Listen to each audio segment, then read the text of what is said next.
এর কাজ শেষ। এবার আদিগঙ্গার দুই পার সাজাবে কলকাতা পুরসভা। দইঘাট এবং কালীঘাটের মধ্যে তৈরি হবে ফুটপাত, সাজানো হবে আলোয়, বসানো হবে গাছ। আদিগঙ্গার পারের ঝুপড়িবাসীদের দেওয়া হবে পুনর্বাসন।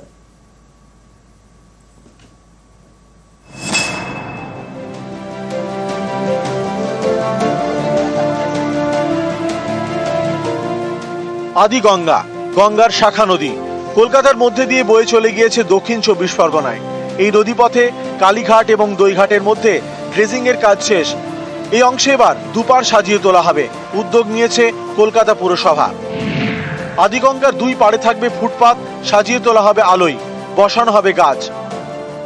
এটা তো দারুণ সৌন্দর্য লাগবে এবং কালীঘাটের একটা আলাদা সৌন্দর্য ফিরে পাবে মানুষ, এবং যারা বাইরে থেকে আসে তারাও দেখে বলবে যে না, এটা কালীঘাটটা সত্যি খুব সুন্দরভাবে খালটা। এখানে আগে যেমন নৌকা যেত, নৌকো করে ওই পাশ বড় গঙ্গার থেকে এদিকে নৌকো দিয়ে লোক যাতায়াত করতো, সেইটা যদি আবার ফিরে আসে এবং এই পাড়গুলো যদি সুন্দর করে সাজিয়ে দেওয়া হয় তাহলে আমার মনে হয় খুবই সুন্দর লাগবে। আমাদের পশ্চিমবঙ্গ সরকার বা মমতা ব্যানার্জি একটা ভালো পদক্ষেপ নিয়েছেন।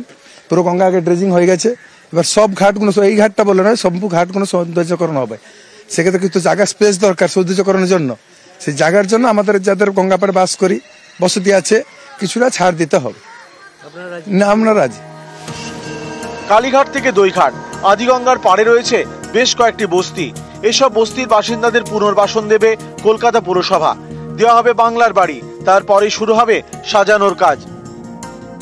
এখান থেকে মানুষ দইঘাটা পর্যন্ত হেঁটে যেতে পারে, তার বিউটিফিকেশন হবে, জল হবে, লাইট হবে, তারপরে সবুজ গাছ বসবে। তার সাথে সাথে কাউর চোখে যাতে জল না পড়ে, খেপে খেপে তাদের পুনর্বাসন দেয়া হবে। তীর্থক্ষেত্র কালীঘাট।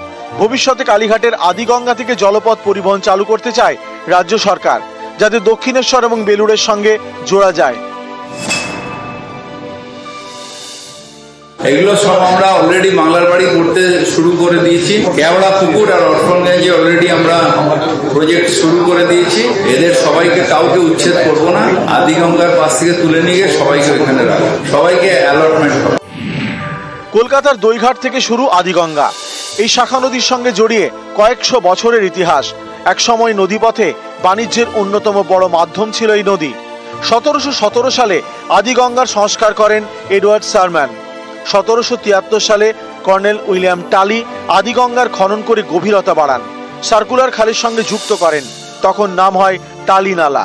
এরপর 1775 সালে দক্ষিণ 24 পরগনার বিদ্যাধরী নদীর সঙ্গে যুক্ত হয় আদিগঙ্গা। একসময় আদিগঙ্গায় জাহাজ চলতো, সেই আদিগঙ্গার পাড়ি এবার সাজবে। ড্রেজিং এর পর আদিগঙ্গায় শুরু হবে পাড়ের সৌন্দর্যায়নের কাজ।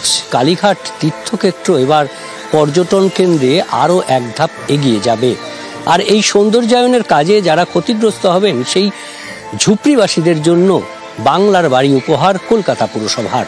খুব শীঘ্রই কলকাতা পুরসভার 4টি ওয়ার্ডে এইরকম বাংলার বাড়ি তৈরি করার কাজ শুরু হবে। ক্যামেরা খবরের সঙ্গে বিশ্বজিৎ, নিউজ 18 বাংলা।